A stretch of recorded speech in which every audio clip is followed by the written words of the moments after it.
Champions trophy 2025-এর জন্য তোমরা দীর্ঘদিন ধরে অপেক্ষা করছো, কিন্তু চ্যাম্পিয়ন্স ট্রফি 2025 ইন্ডিয়া আর পাকিস্তানকে নিয়ে যে খবর সামনে এসেছে তা দুটো দেশের ক্রিকেটপ্রেমী মানুষদের হতাশ করে দিয়েছে।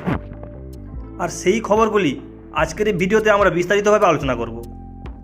আর সেই খবরটি হচ্ছে বিসিসিআই আইসিসিকে একটা ইমেল করেছে, আর এই ইমেলে বিসিসিআই বলেছে আমরা চ্যাম্পিয়ন্স ট্রফির জন্য পাকিস্তান যাব না। বিসিসিআই এটা অফিসিয়ালি জানিয়ে দিয়েছে।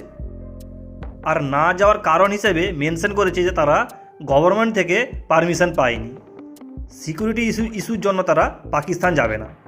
আর আইসিসি পাকিস্তান ক্রিকেট বোর্ডকে এই খবর জানিয়েছে, আর এই খবর পাকিস্তান ক্রিকেট বোর্ড মিডিয়ার সামনে প্রকাশ করে দিয়েছে, যেখানে পাকিস্তান ক্রিকেট বোর্ড বলেছে যে ভারত চ্যাম্পিয়ন্স ট্রফি খেলার জন্য পাকিস্তান আসবে না।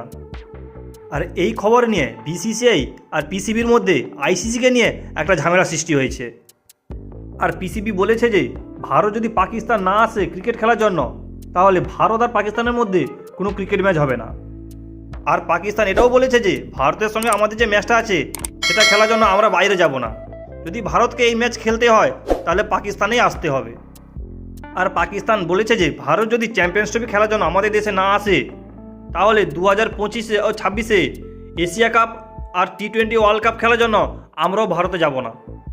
আর এটাই ছিল মূল সমস্যা। এবার বলে রাখি, ইন্টারন্যাশনাল ক্রিকেটের সমস্ত ডিসিশন আইসিসি নেয়। আর 1 ডিসেম্বর থেকে আইসিসির চেয়ারম্যান হচ্ছে জে সাহা।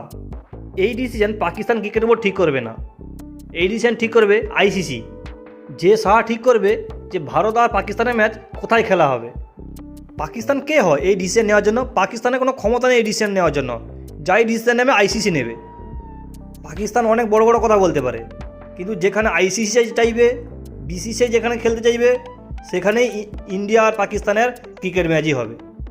তো বন্ধুরা, তোমাদের কি মনে হয় ভারত আর পাকিস্তানের ম্যাচ কোথায় খেলা হলে ভালো হবে? তোমাদের মতামত অবশ্যই আমার চ্যানেলটিকে সাবস্ক্রাইব করে কমেন্ট করে জানাবে। দেখা হচ্ছে নেক্সট ভিডিওতে।